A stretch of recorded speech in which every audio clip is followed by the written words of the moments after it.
Yes, this morning on our premiere edition of Velshi, the former Democratic governor of Maryland, Martin O'Malley. He ran as a presidential candidate in 2016. Roland Martin, host and managing editor of the Roland Martin digital show, Anna Marie Cox, who with Friends Like These, that's her podcast, and Dean Obadala, Daily Beast columnist and host of Sirius XM Radio's The Dean Obadala Show. Thank you to the four of you for joining me now. And I want to start with you, Governor, because when you ran in your campaign, this conversation, the first speeches that came out of New Hampshire and Iowa by these candidates were about being the ones to be able to build the necessary coalition. When you were running for president, it was entirely likely that the Democratic candidate had a good chance of becoming president. Now they are talking about the fact that it can't happen until they can build a coalition and unless they can build a coalition. Well, that's always the name of the game, isn't it? I think this is a very fluid race. I think that people are excited to be able to cast their ballot in the upcoming primaries. And I think the fact that Mike Bloomberg is surging now in the polls, I think he's #1 in Florida, shows that people really want to hear what he has to say. At the end of the day, I mean, we can all, an election is not about who represents the best opportunity to protest. It's about actually putting together that coalition that gets things done when you're in office. And so I think you're in for a wild ride here in the next couple of weeks. I think the race is very fluid. Is there some danger that that coalition is harder to pull together, Governor, than it seems to be? In other words, are there candidates who, if they win the nomination, will ostracize a piece of the potential Democratic base?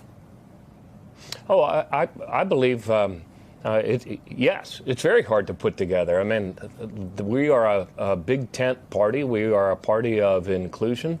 And I think we run the risk right now of well, in every election, I think it was Adlai Stevenson who said that anybody can become president of the United States. It's a chance we take in America. In our party, we need a candidate that can actually pull people together. And I believe that we have a number of candidates who could do that. I think we run the risk, however, if Bernie Sanders were to become our nominee, of really heading into the fall with a candidate that alienates more people than he unites. Anna Marie, thank you for joining us this morning. I want to ask you, there's a movement, a hashtag that's going around called Vote Blue No Matter Who. The idea that stick with your candidate, but whoever gets it, everybody's going to have to come out and vote in November. Do you see that happening? Because people are mad on all sides of the political spectrum, both sides of the political spectrum. Will they vote for somebody who doesn't align with their worldview, or is beating Trump just more important than any of this? Well, I think Democrats will probably align behind a Democratic candidate because that's what Democrats do. That's what Republicans do. We've become such a polarized country. I think talking about whether or not the base is going to coalesce isn't maybe the right question. Because if you look at the last two elections, or I should say 2008 and 2016, the people that separated from the Democratic nominee were people who were not very strongly associated or identified with the Democratic Party to begin with.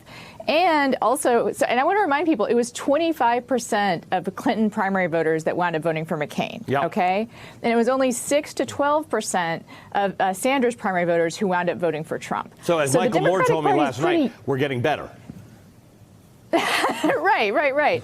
And so I think actually, and if you look at who did the splitting off, in both of those cases, it was actually people who either weren't strongly identified with the Democratic Party or had high scores on the racial resentment scale.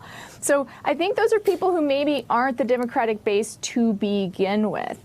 I think the real problem here isn't so much whether or not the Democrats can coalesce, it's how excited they are, and it's whether they'll do more than vote. It's whether or not they'll talk to their friends, it's whether or not they'll give money, it's whether or not they'll go out and volunteer.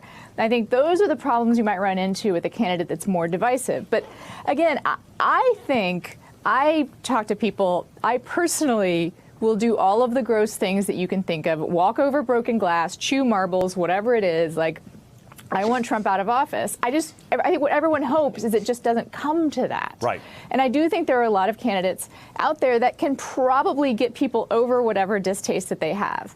I think on the Democratic side, the desire to vote Trump out is strong enough to get over a lot. Well, so look, the excitement that you talk about is the important thing, which is kind of what I invited you, Roland Martin, for, because it's particularly early for you. You are in Chicago. Are you excited right now about this race? Yes, in Chicago for NBA All-Star Weekend, and so 2 hours sleep. Look, Ali, this is real simple. I am watching Democrats be some of the most weak, impotent, feckless people I've ever seen. We've only had one state actually vote. Folks in Iowa still can't count. One state. So Democrats are totally freaking out. Oh my goodness, what are we going to do? We got to coalesce around Bloomberg. One state that's voted. That's it. You have Nevada coming up, caucus. You have South Carolina, a state. You have a Super Tuesday. At the end of Super Tuesday, you still won't even have a total of 20 states that would have voted. So I'm trying to understand this whole, oh my God, we got to unify. 1992, Bill Clinton lost the first 5 primaries. He only won Georgia. Then he went on to lose another 6 or 7. And then he won 3 out of the first 14. He was a nominee. The reason you have primaries is for people to be able to run. Michael Bloomberg is getting endorsements left and right. He has not been in one debate. He has not had one town hall. He's not been able to stand before voters. And so please explain to me how he all of a sudden is the guy to beat Trump when he has yet to even be tested on the national stage. Democrats need to chill out, let people vote, and put pressure on candidates to answer questions. But it's just embarrassing to see them totally freak out because 2 largely white states, lily white states, have voted. Somehow that now determines the rest of the country. I say, calm the hell down. Roland Martin, I'm excited mostly by your sweater. Dean didn't get that. Well, first of all, you're from Kenya, and I got it from Ghana. That is right. So I wanted to be able to, show you some African love with your birthday. I appreciate that, my friend. And maybe viewers of this show, because I haven't been in this time slot very long, don't know this, but I'm not just from Kenya, Roland, as you know. I am a Kenyan-born Muslim. I'm that guy. And that other guy was never in any of the meetings. Dino Badala.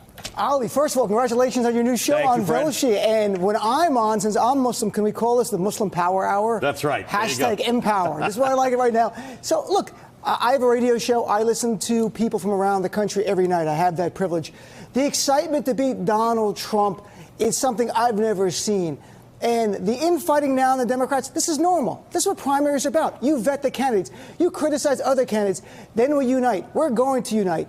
I think the one thing Republicans don't get is that in the past, they would give red meat to their base, and it would just feed their base.